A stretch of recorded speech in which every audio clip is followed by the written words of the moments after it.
be distinguished from the false.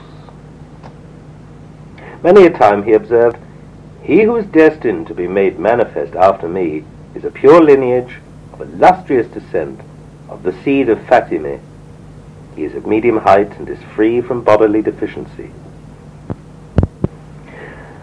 I have heard Sheikh Abu Turab, a footnote says, one of the leading disciples of Sayyid Kazim, he married the sister of Mullah Hussein. He died while in prison in Tehran. I have heard Sheikh Abu Turab recount the following.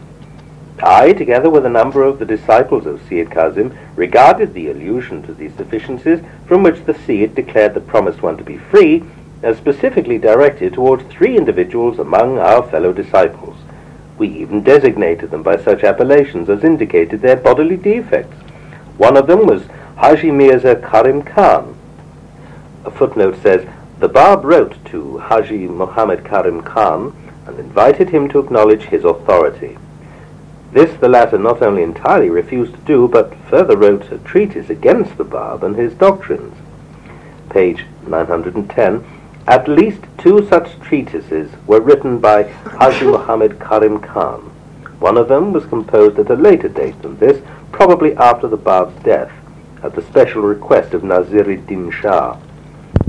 Of these 2, one has been printed and is called The Crushing Falsehood, Isakul Batil, footnote 1, page 910, Journal of the Royal Asiatic Society, 1889, Article 12. One of them was Haji Mirza Karim Khan, son of Ibrahim Khan-i Qajar-i Kirmani, who was both one-eyed and sparsely bearded. Another was Mirza Hassan-i Gauhar, an exceptionally corpulent man. The third was Mirza Muhid-i Shair-i Kirmani, who was extraordinarily lean and tall.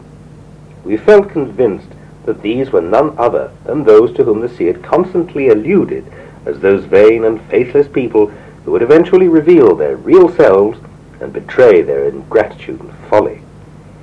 As to Haji Mirza Karim Khan, who for years sat at the feet of Sayyid Kazim and acquired from him all his so-called learning, in the end he obtained leave from his master to settle in Kirman, and there engage in the promotion of the interests of Islam and the dissemination of those traditions that clustered round the sacred memory of the Imams of the faith. I was present in the library of Sayyid Kazim when one day an attendant of Haji Mirza Karim Khan arrived, holding a book in his hand, which he presented to the Sayyid on behalf of his master, requesting him to peruse it and to signify in his own handwriting his approval of its contents. The Sayyid read portions of that book and returned it to the attendant with the message, "Tell your master that he, better than anyone else, can estimate the value of his own book." The attendant had retired when the Sayyid, with sorrowful voice, remarked, "Accursed be he! For years he has been associated with me, and now that he intends to depart, his one aim, after so many years of study and companionship, is to diffuse through his book such heretical and atheistic doctrines as he now wishes me to endorse. He is covenanted with a number of self-seeking hypocrites with the view of establishing himself in Kirman, and in order to assume after my departure from this world the reins of undisputed leadership. How grievously he erred in his judgment, for the breeze of divine revelation wafted from the dayspring of guidance will assuredly quench his light and destroy his influence. The tree of his endeavor will eventually yield naught but the fruit of bitter disillusion and gnawing remorse. Verily I say, you shall behold this with your own eyes. My prayer for you is that you may be protected from the mischievous influence which he, the Antichrist of the promised revelation, will in future exercise." He bade me conceal his prediction until the day of resurrection, the day when the hand of omnipotence will have disclosed the secrets which are now hidden within the breasts of men. On that day, he exhorted me, arise with unswerving purpose and determination for the triumph of the faith of God. Publish far and wide all that you have heard and witnessed. He exhorted me, this same Sheikh Abu Turab, who in the early days of the dispensation proclaimed by the Bab thought it wiser and better not to identify himself with his cause, cherished in his heart the fondest love for the revealed manifestation, and in his faith remained firm and immovable as the rock. Eventually that smouldering fire blazed forth in his soul, and was responsible for such behavior on his part as to cause him to suffer imprisonment in Tehran, in the same dungeon within which Baha'u'llah was confined. He remained steadfast to the very end, and crowned a life of loving sacrifice with the glory of martyrdom. And as the days of Sayyid Kazim drew to a close, he, whenever he met his disciples, whether in private converse or public discourse, exhorted them, saying, O my beloved companions, beware, beware, lest after me the world's fleeting vanities beguile you. Beware lest you wax haughty and forgetful of God. It is incumbent upon you to renounce all comfort, all earthly possessions and kindred, in your quest of him who is the desire of your hearts and of mine. Scatter far and wide, detach yourselves from all earthly things, and humbly and prayerfully beseech your Lord to sustain and guide you. Never relax in your determination to seek and find him who is concealed behind the veils of glory. Persevere till the time when he who is your true guide and master will graciously aid you and enable you to recognize him. Be firm till the day when he will choose you as the companions and the heroic supporters of the promised Qaim. Well is it with every one of you who will quaff the cup of martyrdom in his path. Those of you whom God in his wisdom will preserve and keep to witness the setting of the star of divine guidance, that harbinger of the sun of divine revelation, must needs be patient, must remain assured and steadfast. Such ones amongst you must neither falter nor feel dismayed, for soon after the first trumpet blast, which is to smite the earth with extermination and death, there shall be sounded again yet another call, at which all things shall be quickened and revived. Then will the meaning of these sacred verses be revealed. And there was a blast on the trumpet, and all who are in the heavens and all who are in the earth expired, save those whom God permitted to live. Then was there sounded another blast, and lo, arising they gazed around them, and the earth shone with the light of her Lord, and the book was set, and the prophets were brought up, and the witnesses, and judgment was given between them with equity, and none was wronged. Quran 39:68. Verily I say, after the Qaim, the Qayyum, we made manifest. The footnote says references to the Bab and to Baha'u'llah respectively. For when the star of the former has set, the sun of the beauty of Hussein will arise and illuminate the whole world. Then will be unfolded in all its glory the mystery and the secret spoken of by Sheikh Ahmad, who has said, the mystery of this cause must needs be made manifest, and the secret of this message must needs be divulged. To have attained unto the day of days is to have attained unto the crowning glory of past generations, and one goodly deed performed in that age is equal to the pious worship of countless ages. How often has that venerable soul, Sheikh Ahmad, recited those verses of the Quran already referred to.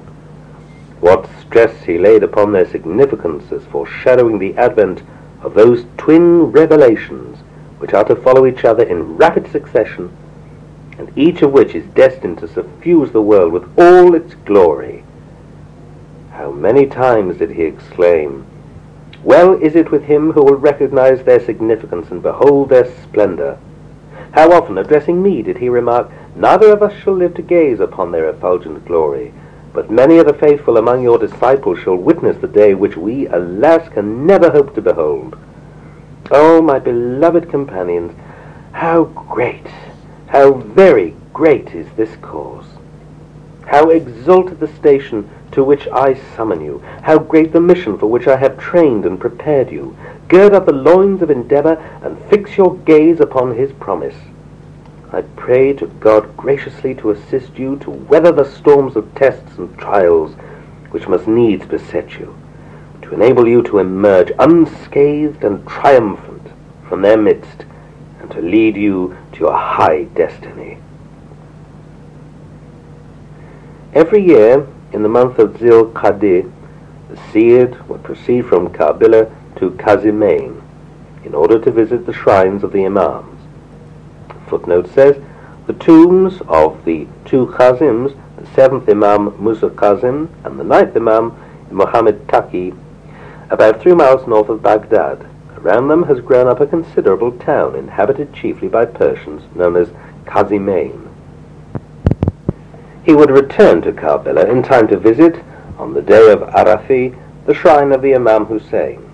In that year, the last year of his life, he, faithful to his custom, departed from Karbala in the first days of the month of Zil-Qa'dah in the year AH 1259, the 23rd of November to the 23rd of December AD 1843, accompanied by a number of his companions and friends.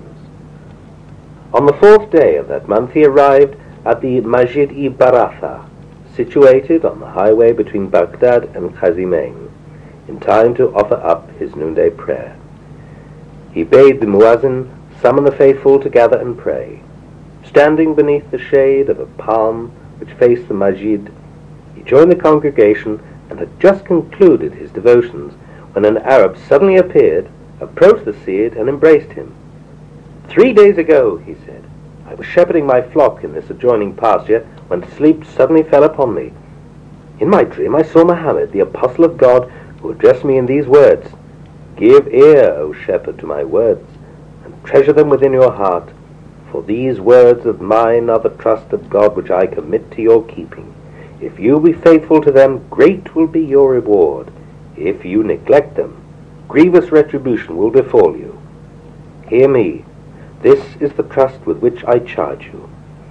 Stay within the precincts of the Masjid-i-Baratha. On the 3rd day after this dream, a scion of my house, Seyyid Qazim by name, will, accompanied by his friends and companions, alight at the hour of noon beneath the shadow of the palm in the vicinity of the masjid. There he will offer his prayer.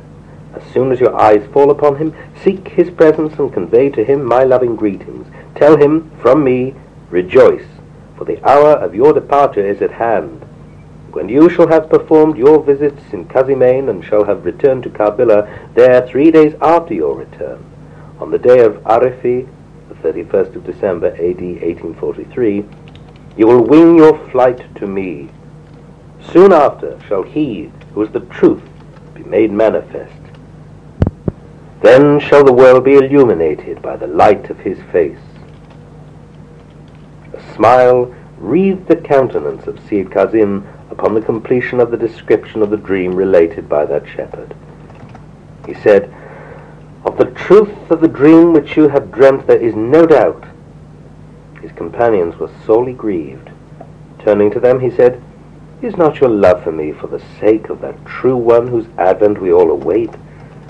Would you not wish me to die, that the promised one may be revealed? This episode, in its entirety, has been related to me by no less than 10 persons, all of whom were present on that occasion and who testified to its accuracy. And yet many of those who witnessed with their own eyes such marvelous signs have rejected the truth and repudiated his message. This strange event was noised abroad. It brought sadness to the hearts of the true lovers of Seyyid Qazim. To these he, with infinite tenderness and joy, addressed words of cheer and comfort. He calmed their troubled hearts, fortified their faith, and inflamed their zeal. With dignity and calm he completed his pilgrimage and returned to Karbala. The very day of his arrival he fell ill and was confined to bed. His enemies spread the rumor that he had been poisoned by the governor of Baghdad. This was sheer calumny and downright falsehood, inasmuch as the governor himself had placed his unqualified confidence in Seyyid Qazim and had always regarded him as a highly talented leader endowed with keen perception and possessed of irreproachable character. On the day of Arafi, in the year AH 1259, AD 1843, at the ripe age of 60, Seyyid Qazim, in accordance with the vision of that lowly shepherd, bade farewell to this world, leaving behind him a band of earnest and devoted disciples who, purged of all worldly desire, set out in quest of their promised beloved. His sacred remains were interred within the precincts of the shrine of the Imam Hussein. His passing raised a tumult in Karbala, similar to the agitation that seized its people in the preceding year. A footnote says, during the lifetime of Sayyid Kazim, the doctrine of the Sheikhis spread over all Persia so well that in the province of Iraq alone there were more than 100,000 murids. Journal Asiatique, 1866, volume 7, page 463. His passing raised a tumult in Karbala similar to the agitation that seized its people the preceding year on the eve of the day of Arifi, when the victorious enemy forced the gates of the citadel and massacred a considerable number of its besieged inhabitants. A year before, on that day, his house had been the one haven of peace and security for the bereaved and homeless, whereas now it had become a house of sorrow where those whom he had befriended and succored bewailed his passing and mourned his loss. The footnote here says, here ends the history of the establishment of Sheikhism, or at least of its unity, for after the death of Sayyid Kazim Rashdi, it became divided into two branches. One branch, under the name of Babism, flowered as foreshadowed by the strength of the movement created by Sheikh Ahmad, thus fulfilling the expectations of the two masters, if one may believe in their predictions. The other, under the leadership of Karim Khan-i Qajar-i Kirmani, will continue its struggles against the Shiite sect, but will always seek security in effecting the outer appearance of Ithna Asharism. If, according to Karim Khan, the Bab and his followers are infamous and impious, for the Babis, Karim Khan is the Antichrist or Dajjal foretold by Muhammad. A.L.M. Nicholas's Essay sur le Sheikhisme, Volume 2, page 31.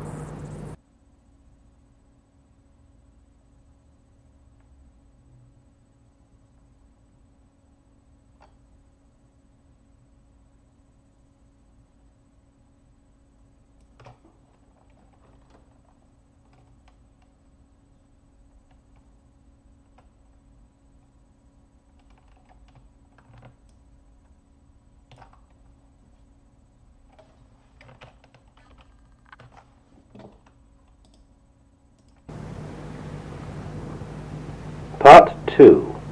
The Revelation of the Bab. Chapter 3. The Declaration of the Bab's Mission.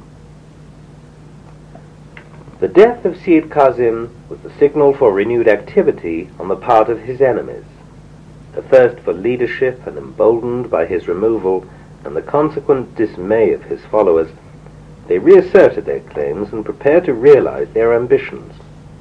For a time, fear and anxiety filled the hearts of Sayyid Kazim's faithful disciples, but with the return of Mullah Husseini Bushrui from the highly successful mission with which he had been entrusted by his teacher, their gloom was dispelled. It was on the first day of Muharram, in the year A.H. 1260, 22nd of January, A.D. 1844, that Mullah Hussein came back to Karbala. He cheered and strengthened the disconsolate disciples of his beloved chief, reminded them of his unfailing promise, and pleaded for unrelaxing vigilance and unremitting effort in their search for the concealed beloved. Living in the close neighborhood of the house the Sayyid had occupied, he, for 3 days, was engaged continually in receiving visits from a considerable number of mourners who hastened to convey to him, as the leading representative of the Sayyid's disciples, the expression of their distress and sorrow. He afterwards summoned a group of his most distinguished and trusted fellow disciples and inquired about the expressed wishes and the last exhortations of their departed leader. They told him that repeatedly and emphatically Sayyid Kazim had bidden them quit their homes, scatter far and wide, purge their hearts from every idle desire, and dedicate themselves to the quest of him to whose advent he had so often alluded. He told us, they said, that the object of our quest was now revealed. The veils that intervened between you and him are such as only you can remove by your devoted search. Nothing short of prayerful endeavor, of purity of motive, of singleness of mind will enable you to tear them asunder. Has not God revealed in his book, "Whoso maketh efforts for us, in our ways will we guide them"? Quran 29:69. Why then, Mullah Hussein observed, have you chosen to tarry in Karbala? Why is it that you have not dispersed and arisen to carry out his earnest plea? "We acknowledge our failure," was their reply. "To your greatness we all bear witness. Such is our confidence in you, that if you claim to be the promised one, we shall all readily and unquestionably submit. We herein pledge our loyalty and obedience to whatever you bid us perform." "God forbid!" exclaimed Mullah Hussein. "Far be it from his glory that I, who am but dust, should be compared to him who is the Lord of Lords. Had you been conversant with the tone and language of Sayyid Kazim, you never would have uttered such words. Your first obligation, as well as mine, is to arise and carry out, both in the spirit and in the letter, the dying message of our beloved chief." He rose instantly from his seat and went directly to Mirza Hassan-i-Gohar, Mirza Muhit, and other well-known figures among the disciples of Sayyid Kazim. To each and all he fearlessly delivered the parting message of his chief, emphasizing the pressing character of their duty, and urged them to arise and fulfill it. To his plea they returned evasive and unworthy answers.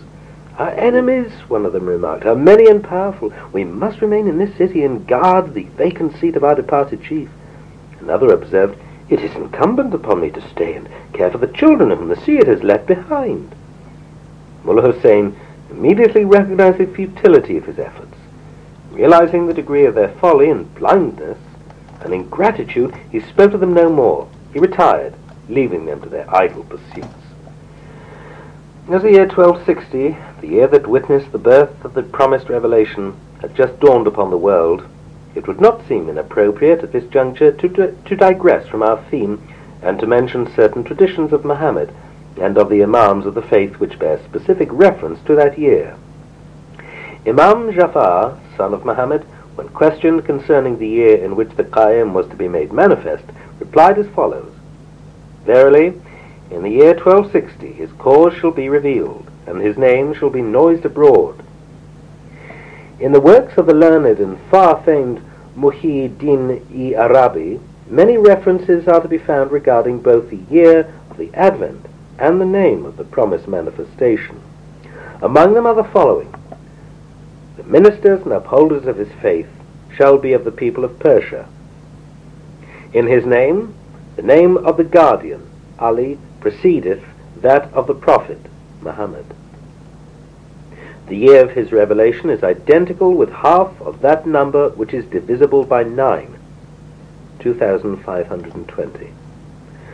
Mirza Muhammad-i-Akhbari, in his poems relating to the year of the manifestation, makes the following prediction: "In the year Ghaz, the numerical value of the letters of which is 1260, the earth shall be illumined by his light, and in Gharasi, 1265, the world shall be suffused with its glory. Aye. If thou livest until the year Gharasi, 1270, thou shalt witness how the nations, the rulers, the peoples, and the faith of God shall all have been renewed." In a tradition ascribed to the Imam Ali, the commander of the faithful, it is likewise recorded, "In Ghaz the tree of divine guidance shall be planted." Mullah Hussein, having acquitted himself of the obligation he felt to urge and awaken his fellow disciples, set out from Karbala for Najaf. With him were Muhammad Hassan, his brother, and Muhammad Bakir, his nephew, both of whom had accompanied him ever since his visit to his native town of Bushrui in the province of Khorasan. Arriving at the Masjid-i-Kufi, Mullah Hussein decided to spend 40 days in that place, where he led a life of retirement and prayer. By his fasts and vigils, he prepared himself for the holy adventure upon which he was soon to embark. In the exercise of these acts of worship, his brother alone was associated with him, while his nephew, who attended to their daily needs, observed the fasts, and at the hours of leisure joined them in their devotion. This cloistered calm with which